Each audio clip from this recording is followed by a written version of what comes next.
Mindset shift once again. Same, bro. Anyways, Počkej, nad tím se musím zamyslet.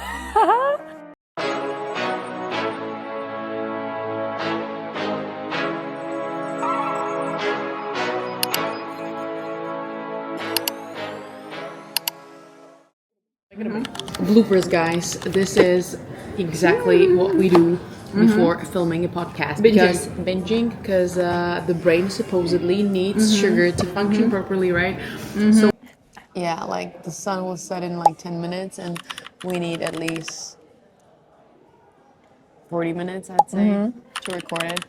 Isn't it possible? Like 9? Well, we won't see it, and you guys also. Alright guys, welcome back to my channel. We're doing a podcast for you with my friend Simona. Hello. Hi, she's actually my ex-colleague from a real estate agency, and now she works doing real estate in Dubai. This podcast, I'm gonna ask Simona questions about success, business mindset, how she deals with failure, lack of motivation, spirituality as well. So let's jump right into it. Simi, if you could introduce yourself.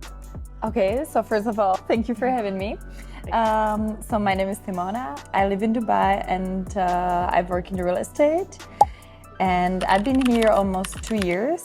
It's a great city to live in. But that's actually insane that you're saying that you've been here for 2 years. Like, almost. Oh my God. Like, I remember you telling me you're gonna go here, try it out, and you'll see.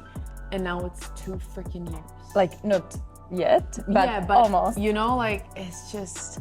I know, right? Like, time goes by so fast. It just flies by so fast. Don't waste any minute of it. Like, be wild, be careful, but just go for it. Rule number 1, don't let fear stop you. So, yeah. Anyways, let's jump right into the questions. So, as I mentioned, Simi is a really successful real estate agent, both in Prague and now in Dubai. So my first question is, did you always have a clear vision of your future and what your dream job was like? Not really. I've never really had like a childhood dream, you know? But later on, like during my career, I found out what I really like is like doing business, and what I really, really enjoy is doing sales. Okay. But then at that time, I didn't know what exactly I want to sell. Later on, like real estate came to me. Naturally. Yeah. Nice. Yeah, naturally. Nice. That's cool, because I feel like everyone has like their dream jobs. Like for me, I think I had a dream job. Like every day there was a different job that I wanted to do. Like a princess or like an astronaut? No. I just wanted to take out trash. Okay, wow. I'm really glad that I got more ambitious than that. Nothing against, but I don't feel like, you know, for me it's a great position to have. So yeah, I think you didn't think it would fit you? No, I don't think it would fit me. Yeah, definitely. Do you? Yeah. Trash? Yeah. Oh, she thinks I should take trash out. Well, yeah, I think we all have enough trash in our lives, so we need someone to take it out for us. What are the qualities that are necessary to succeed in Dubai, in real estate, in life? Like generally? Generally, like what do you think? The most important thing is having strong mindset. Okay. Once you have a strong mindset, you know that you will overcome all obstacles which come your way. Yeah, and they do. Like, they do. I don't think everyone in their life can avoid obstacles. Like, they'll just come. And they actually come to you to test you if you're strong enough or dedicated to get to the next level. Yeah, or determined. Determined. Yeah. I feel like a lot of people are scared of obstacles. And failure. Yeah, that they're probably not even like doing anything, which is actually probably even worse. I feel like the fear of making a bad decision or mistake is so big, and at the end of the day, like you're gonna regret it much more than actually doing that decision, making that decision. And even if you screw it up, like you learn from it, right? So and it's actually paralyzing you. Yeah, right? It is from definitely. Living the life you want. Definitely. I think also before like leveling up, there's always like some challenge that either functions as a setback, that you get scared and you don't do it, or you're like, okay, F it, I'm going in. And you succeed, and then you enter this like new phase. Yeah, this is not gonna stop me, right? Yeah. I'm determined. Yeah, that's always like, I think that's always right before there's this like level up. There comes this, like... Do you remember what happened to me right before I left to Dubai? What? at my previous job. Oh yeah. Okay, well, yeah. So that Oh, was the well, thing. Yeah. And At that time, I knew that was the test. okay. So Well, you either- acknowledge it. That's Yes. amazing, because some people are just too scared and. Yeah, I always try to be conscious, about everything that comes to me. For those people that are maybe searching their purpose, their job, or they want to change careers, or they're students, or they cannot figure out what do they like, what would you recommend for them to find their purpose? Follow your heart and your passions. Don't think about which job brings you the most money.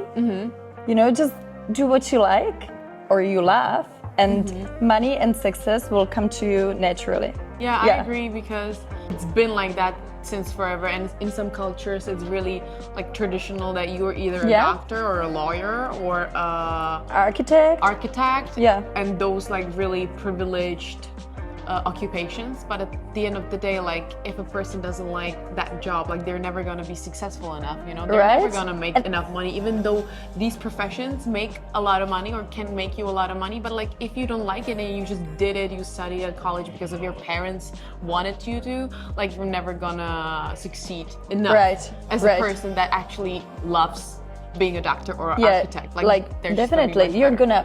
I think for me it's actually going to be a little contradictory to our podcast, but I'm super glad that I was always so stubborn and never listened to anyone else's opinions. But it's great. Yeah, because like at the end of the day, even if you screw it up, you're like, well, I decided that for myself. Yes. I screwed up my life, and now I take full responsibility. Definitely. It's like actually much better than to regret. You acted upon something because someone told you so. Like definitely. So yeah. This is also really important, and I think it goes hand in hand with success, and that is a failure or defeat. So how do you deal with it? Because your job is really energetically consuming, and you are, even physically running around the town, viewings and stuff. Sometimes you have to encounter like burnout or some sort of defeat. So what would you recommend people to fight it? I feel like everything happens to you for a reason, so even if, for example, some client ghosts me, I'm not mad, I'm like, okay, just there's gonna be another one who will come, Yeah, question, would you be rather ghosted by a man or a client? Tough question. I've been ghosted many times. By a client or a man? Both. I don't fight with it, because once you fight against something, you show resistance, which is not good. Just leave it, and something even better will come into your way. Oh yeah, I think what's meant to be yours will always be yours. Exactly. And what's not meant to be you will never be able to keep it. Definitely. One more question that's popping up, and that is your favorite quote. My favorite quote is, "It's not happening to you, but it's happening for you," which means I don't put myself into victim role. Oh yeah. Right? But even in some bad situations, I always try to find what is supposed to teach me, right? Or what is supposed to show me. Yeah, definitely. Right? Yeah, for sure. Like victim roles are killers of success, of leveling up, of improvement in general. Yes. I feel like. But honestly, for me personally, I think I fell into the trap of being a victim. I have been there, and then I've been there too. Well, and then I just realized, like, fuck, like I'm complaining all the time, and I'm not even taking any action. Right. Like, and then you're like, well, Nicole, you're not like that. Like, cut the BS. Like, you should really just act, and you'll see. Oh my God. Like, yeah, you can make a mistake, but whatever. At least you're like taking your life into your own hands. Definitely, because you're the creator of your life, right? Yeah. So but that's what most people don't realize. Well, we're wise girls, let me tell you that. I was just gonna say that. I got another question. It's controversial, maybe a little bit lately, and it is being selfish good? It depends, because being selfish is considered to be bad, but I've always tried to please everyone because... Yeah, you tell me. Because I've never wanted to be selfish, right? But then... Or disliked. Or definitely, looked upon right? like, oh my God. But then later on, I realized I was doing things against myself, Yeah. My energy and also my time is not like unlimited. Sometimes I just need to say no because I need to put myself first. Oh yeah. Right? Does it make sense? It's your life. I've been struggling with this as well. Like, honestly, I just feel like the time when I am capable of saying no is when I really hit the rock bottom. Like when everyone Yes. just drains me energetically, Yes. like to the point where I cannot even think about anything else. Like I'm unable to say no before that. Like Exactly. I wait until I feel like completely, or I've had this issue before. I've waited, and then I was like, well, I lost myself completely. And then only Right. then I feel like it's time to say no. Exactly. I think we should stop saying yes to everything and Exactly. start saying no much earlier than when you're like completely burned out. Definitely. To be able to give, need to receive it yeah. from somewhere. We have pretty similar personalities. We are very cheery and positive all the time. Yeah. But as I said, like our energy is not like unlimited. Oh, yeah. I take the energy from Your own self. myself Yeah. when I spend time by myself, you know, alone, You're like in recharging. silence, Yeah. right? I do it as well. I try to receive the energy from my like inner self, internal world, because I Yes. feel like people, okay, they're like energy vampires and they suck out your energy. But then Exactly. I'm like, well, hell no. Like even if I'm burned out, I don't want to be like one of these people. Like come somewhere into a group of people and just make everyone feel like they cannot breathe next to me because I'm taking all their energy. Yes. Like I never wanted to be that kind of person. And I remember like a few times I was in a situation like that where I didn't really know where to just grab at least a little bit of energy. So Yes. when I went somewhere, I was like being actually kind of toxic. So I was like, oh. Energetic vampire. Yeah, maybe. I think like from my point of view, because I don't usually do it. But yeah, I just realized after that evening that I was like, well, I was just speaking about myself and my problems all the time. Yeah. Or I was like being, you know, negative. Yes, Like I didn't and like what I was complaining being. all the time. Yeah, Yeah. like, hell no. Like, Healthy selfishness, yeah. I think, is And important. say no, also very important. I have another question, and that is what key mindset shift helped you the most in your business journey? You know, like you had a time where you just didn't like the way you think or the way things are evolving, and you were like, hell no, I have to just switch into like a different personality or different Simona or get back to my natural self. After I read the book Rich Dad Poor Dad, Okay. Yeah, it's Have you really read the famous book, one. right? Honestly, I don't even think I've read it, or shame on me. I'm probably the last one. I also didn't see Harry Potter. None of it. Yeah. no way. Yeah. It Attention. totally like changed my mindset because I grew up in a family where I've been told that you have to go to college and then you need to get a job like as a doctor or a lawyer, you know. Which you did go to college. I You have did, a yeah. master's, right? Yes. From like your engineer. After I read the book, I realized that like I don't want to be stuck in that like Hamster wheel. hamster wheel, right? That you just go to your job like from 9 till 5 and then you get a mortgage and then You you're marry. stuck. Yeah, Then right? you guys are paying for the mortgage until the rest of your lives, and you're just being Yes. like a slave to society and economic and Right? state. And like every year, okay, you get promoted and then your wage is like Increases, yeah. increases by, I don't know, like 500 euro, Uh-huh. right? Yeah. And so I realized that I want a different life. It took me like many years to actually like process it and change my mindset and all the patterns I learned in my childhood. Yeah. Especially Oh my like attitude towards money. God. What was your attitude towards money? Money is bad, and Ah, really? yeah, and Okay, so you've been told like money is like evil. yeah, kind of, and like all the rich people are criminals, you know, and money doesn't grow on the trees, right? Well, I think it's mostly because of the post-communistic education or the communistic education of our parents and the Yes. approach to their life. So Yes. And back in the 90s and stuff, like, okay, there was a lot of criminals in like post-Soviet Union Yes. countries. So that's probably where it all started. Mm-hmm. You're a millionaire in the 90s, like you have to be a gangster. In many cases it was true, but it's definitely not the only way, you know? to make money, to be a gangster. Okay, that's interesting. 'Cause Yeah. I didn't know. I didn't know you had a upbringing that would like think about money in that way. Yeah, my parents are amazing. Like Yeah. they did their best. I Like can tell. like Yeah. I think so, right? Yeah. You can really tell by the parents like how you turn out to. And I mean, they did a great job.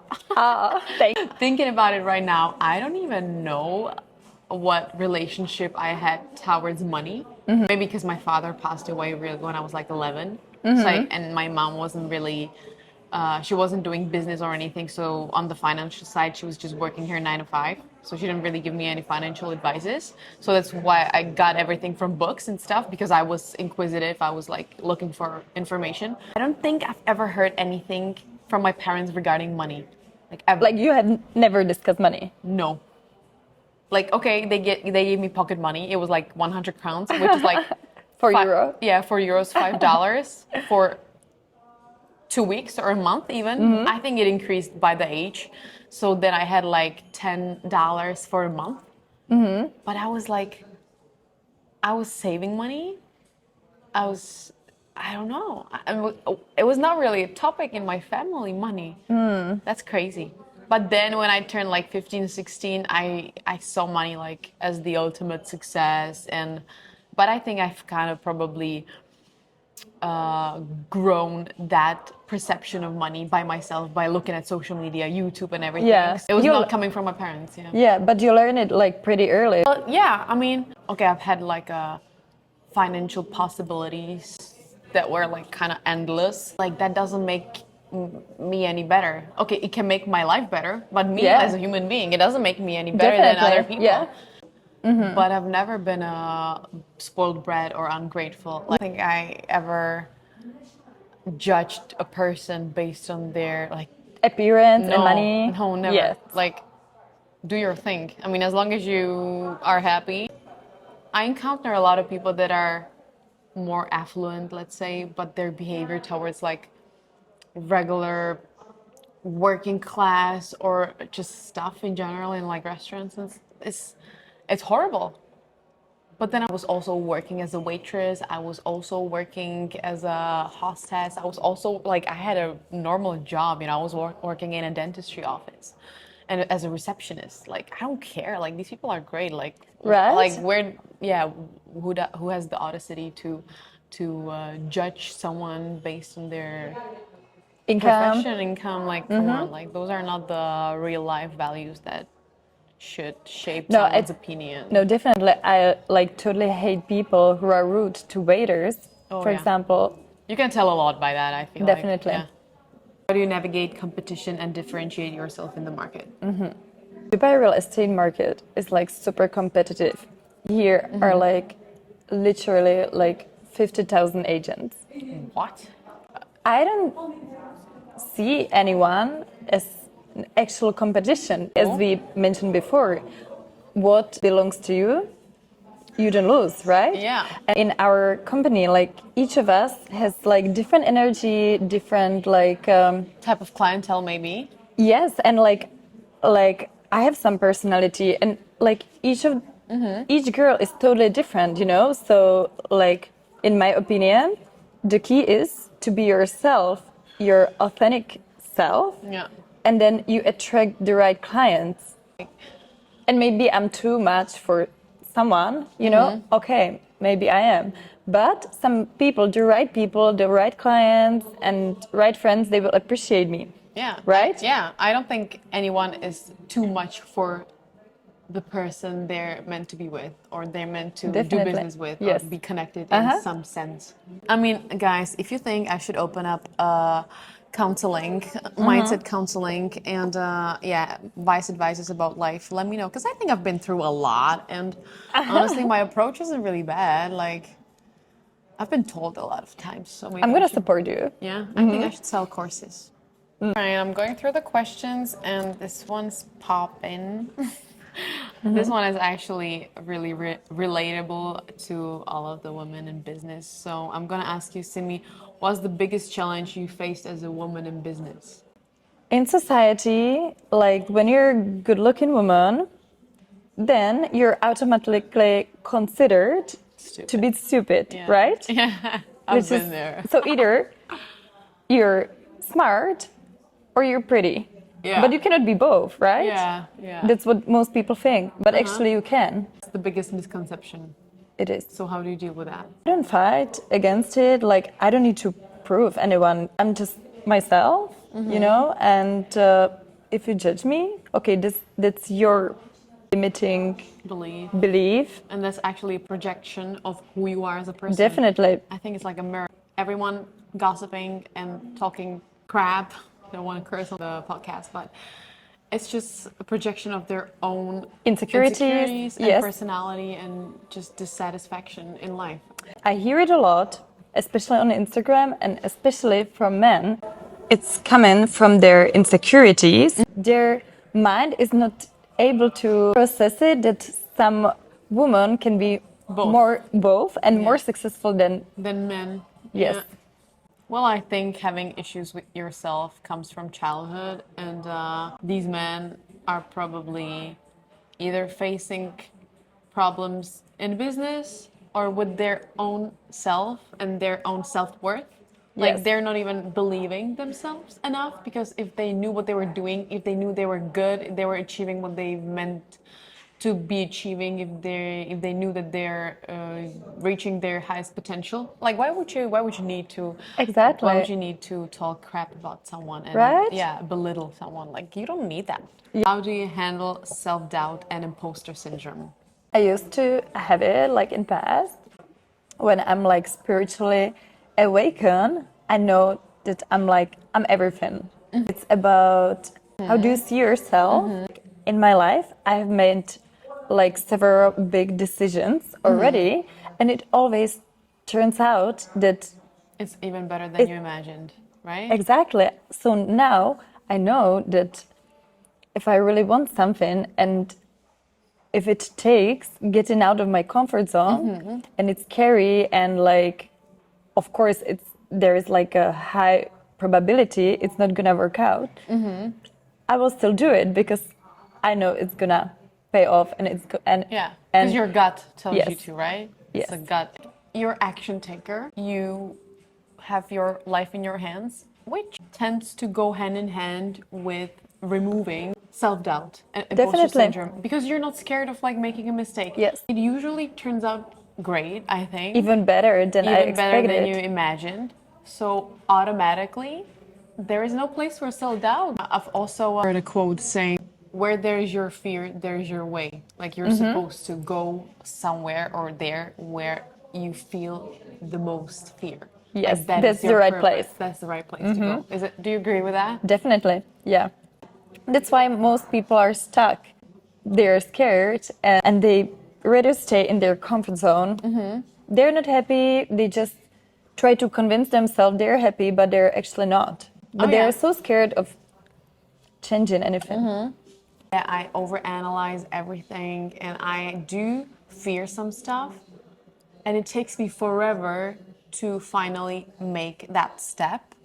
But I'm also a person that just cannot handle the feeling of my fear defeating myself in the long run. So even if it takes me like a long time, like over analyzing like 30 times and stuff, like I usually go and do it. Eventually I just do it. I'm like F it and I do it. But it takes me a lot of time and a lot of like You need convincing. to and you need to prepare yourself. Really. But then I'm like, you know what? I'd rather regret doing it and making a mistake, so-called, aka learning a lesson, than regretting not doing it ever. What really helps me to assess the situation is to look at it from a third person's point of view, like a audience, you know.